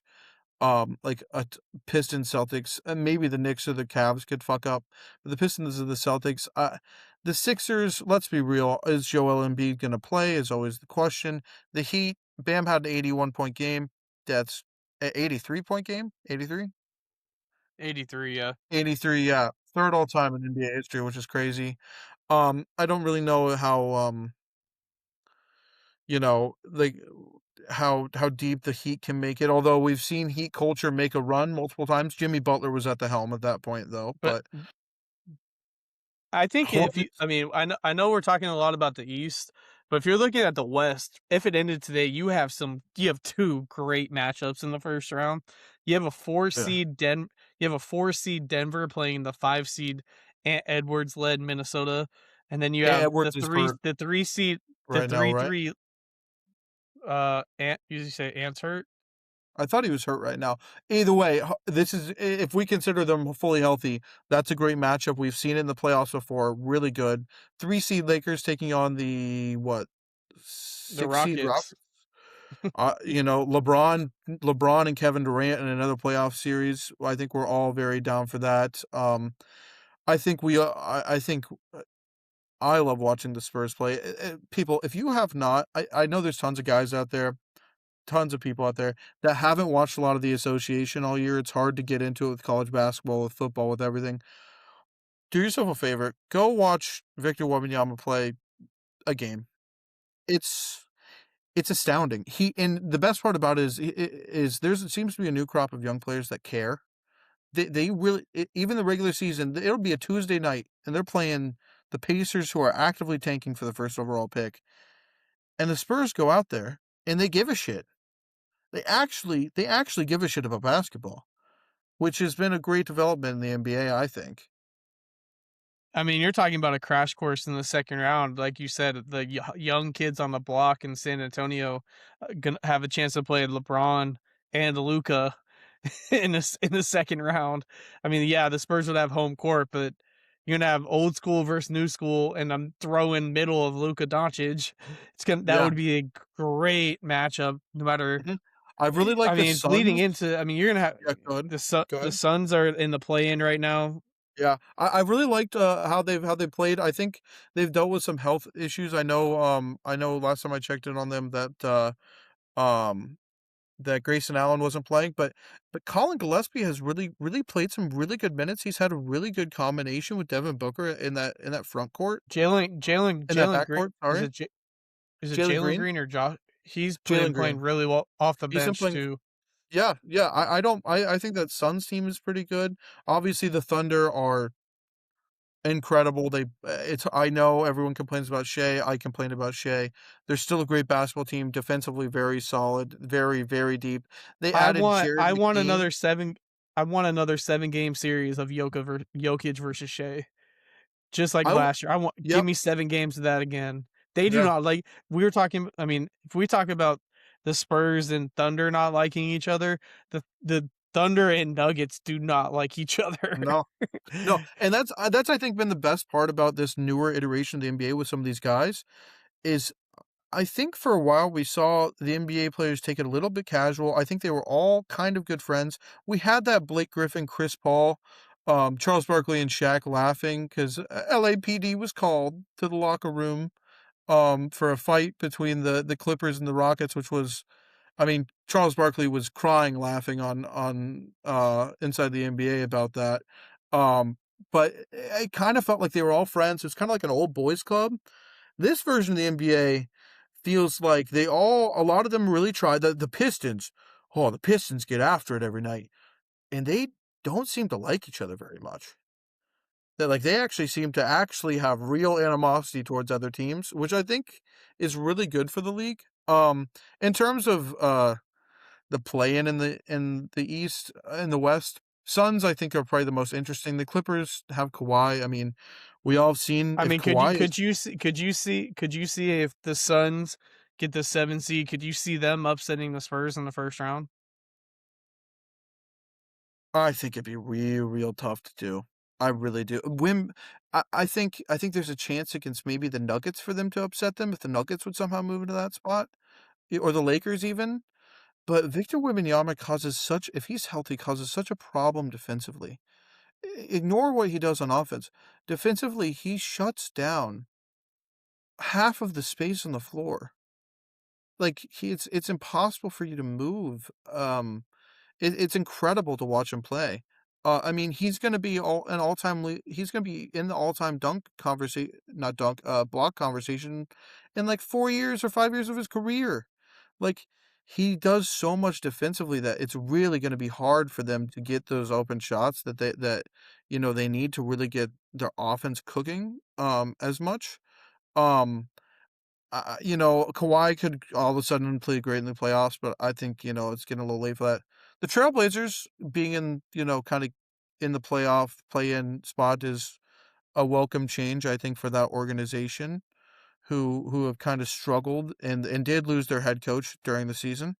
The aforementioned Chauncey Billups, who, was arrested for gambling and for cheating scandal on illegal poker games. The Warriors are at the 10 seed. Obviously, we know what can happen. He's gonna get off. He's gonna get off because he's gonna be a rat. Watch. Judd, it's really sad because Chauncey Billups for a long time seemed like one of the most respected men in NBA history. Like people were like he played the right way, like great guy. This is a tough look for the end of his position in the limelight of basketball. The Warriors, we all know what Steph Curry could do if he gets hot, but I don't really know if they have the personnel. And then we have the mod squad at the end of the bench, and all these teams that really don't matter down here. I would say if any team in the league that I could see upsetting a team, if the Hornets get into the 7 spot and play the Celtics and Tatum, man, they played so good this year though. It's gonna take I don't even know, like, 'cause Tatum's played good when he come back, so I just don't know if either of these top 2 teams in either. I feel like if the Hornets can somehow slide in and get the 8 seed, they can beat the Pistons in the first round. I despite the Pistons leading the league. Especially if Cade's out. There's Yeah, a chance he doesn't. that's There's a true. chance he misses the first round or he misses half the first round. Like if Then they get down, let's just say they get down 2 games to 1, yeah, and they're gonna try to rush Cade back. You're gonna have the injured rush back Cade if that happens. and it's a collapsed I lung would, too. Yeah. yeah, I I feel like if the Hornets need to get the 8 seed, I don't see them upsetting Boston, but if they were to get the 8, I could see them upsetting Pistons. I don't hate that at all. Of all the teams in, like, the top, of course, injuries, any team that would take an injury to their best player is all of a sudden much more vulnerable, especially a team like the Pistons where Cade is kind of, like, needs to be there for the offense to really hum. Of the teams that I think could get upset of the top 4 in each side, in the East, aside from Cade being hurt, if fully healthy, I still think the Knicks can get upset. I mean, they've kind of choked time and time again. I would love to see them finally get it worked again, but it wouldn't shock me. And They're then so they would play Toronto if it ended today. it's not a bad series. I wouldn't be, I don't think I think of course I'd be tuning in. It's the NBA playoffs. Um, and then of the West, I'm gonna say I've been concerned about the Nuggets bench depth for a long time. But I think Jokic is probably too good against the lesser teams. I'm gonna say the Lakers, because a LeBron injury or Luka injury is never inevitable, and they also have It's fun. depth problems. I actually think they play better without LeBron. So I When think Luka's I when think it's the Luka show, yeah, they can survive a LeBron injury. I don't think they a can Luka survive a injury would Luca. be Uh, devastating. I don't even think they could survive another Austin Reeves injury. Can they survive? My question is, um, can they survive, uh, like, Kevin Durant torching, like, Jared Vanderbilt and DeAndre Ayton, switching on him? I wouldn't if I were them. I would not be worried about Durant. I'd be worried about Sengun. Can they survive Sengun versus DeAndre Ayton? Because I think you can survive Durant going for 30, but I don't think you can survive him going for 20 and then Sengun going for a 25 point 20 And 25 point. DeAndre Ayton's being 7'2" and pulling down 2 boards and having 3 missed field goals on 5 attempts. I don't I understand they needed a center. You had to sign somebody. You had to sign a body. But boy, oh boy, sometimes I watch DeAndre Ayton play basketball. He'll have good nights, but other nights I'm like, does this guy want to be on the LA Lakers with LeBron and Luca, where he should have the easiest job in the NBA? You have LeBron James and Luka Doncic getting you switches. My friend, go to the dunkers spot and catch a lob or get the board. It's Like it's as the easy a Lakers, basketball as possible. the Lakers play the best when they're letting Luca run the show and Luca's getting Austin Reeves wide open shots, LeBron backdoor cut dunks, getting Mhm. Rui Hachimura wide open threes in the corner, or Yeah, even making eight in a serviceable piece off a yeah, lob threat. yeah. Like that's like they're fine. It's just I don't know. My thing with the Houston is Mhm. they have enough pieces that can beat the Lakers, and they could They probably do. beat the Lakers in 5 or 6 and pretty quickly. Yeah. Like the Lakers are very streaky in a sense of like you can't Yeah, have like Luka, yeah. LeBron, and Reeves have an off night. You can have LeBron have an off night and be just fine, but you can't have if Luka does not play well in any of these games, you can probably chalk it Mhm. up as a loss because Yeah. LeBron's not young enough anymore. LeBron can have a game from time to time where he can get you 25, but he's I not wouldn't be what surprised he to see was. LeBron play hero in a playoff game this year, but it's not gonna be all 5 it's not gonna be 5 games in the first round. No, it'll be if he does it, it's going to be in the second or Western Conference Finals. It's Yeah. not going to be Well, in I a mean, first round game he could against have he could Houston. have a he could have a great game in, like, game 3 of the first round, but, like, he's not gonna do it for an entire round every time. It's not gonna be 2017 LeBron where he's averaging 35, 10, 10, and 4. Like, it's just not gonna be that anymore. But, those are the teams I think could be upset, but, we still got a little bit of the year left. I'm glad that there's a lot more teams playing hard and trying to get in the play-in than usual, it seems. So I think we're poised for a good end to the NBA season. Was there anything else you want to discuss tonight? We did discuss, kind of what's going on starting tomorrow night. We got some good college basketball matchups. So I'm excited to see it. How's your bracket doing? Mine's dead. I have 7 of my Elite 8 and I Okay. have all 4 of my Final 4, so Okay. I'm Cool. going strong right now. I also think do have my complete Final Fours. I just also missed a couple tough things along the way, but I do have all my Final Four intact. So we'll see. I had Florida. I didn't have Florida going to the Final 4 like most people did. I had them losing in the Elite 8. So Okay. it's like, okay, I missed a game on Florida, but like other than that, like I still have St. John's. My Elite 8 is St. John's. I have UConn. I have Purdue. I missed the Florida matchup, but I have Arizona, I have Michigan. That's it. Oh, and I have Houston. Houston, and then yeah, that's it. I only missed one.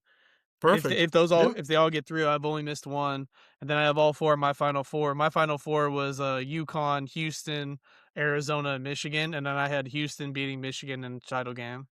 Okay. Yeah. No, I can definitely see it. I'm glad to hear yours is doing good. I think I still have, my Final Four intact, like I said, but I think there's definitely a couple in the Elite Eight I missed. But it was another great episode of Hoops. I'm excited to recap these next two rounds of the NCAA tournament. How many more games in the NBA season we have?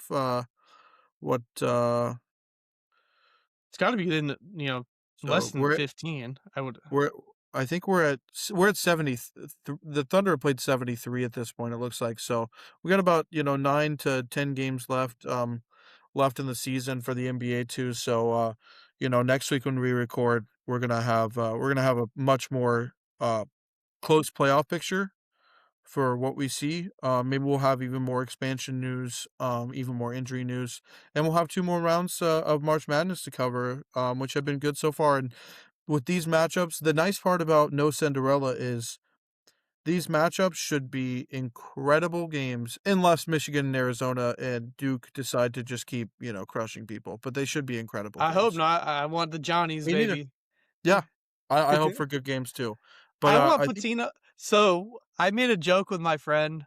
I was in Louisville this last weekend, just watching a tournament, and I made a joke with my friend, and he thinks I'm serious, but I said if Patino makes the Final Four, we're making a GoFundMe for Patino to get strippers for his team, just like he did at Louisville. So, because he won a title that got vacated with strippers, so we were gonna make a GoFundMe to get Patino if some they win the Final strippers. Four, because it won't be their money they're spending. It won't be their money anymore.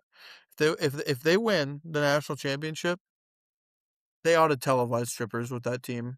And Yeah. Patino should be carried out by Jasmine and Diamond. He should be carried out of Madison Square Garden and retire there, and that should be it. So here's a question to think about for next week. If Patino gets to the Final Four, does he retire? If they get to the championship? I'll do you one better. Let me look at this real quick. Does Patino, Tom Izzo,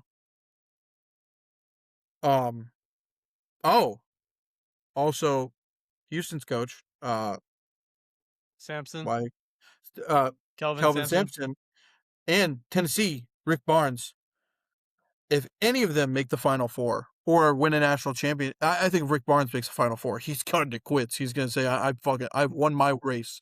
Um, but especially if Izzo, Patino, making the Final Four too would also, I think, here. But Izzo or Kelvin Sampson, if they win the national championship, did they also say leaving on the mountaintop? I think there's four coaches that easily could, if they make the Final Four or win a natty, could say that's I've ran my race. It's been a great experience, but it's time for me to retire.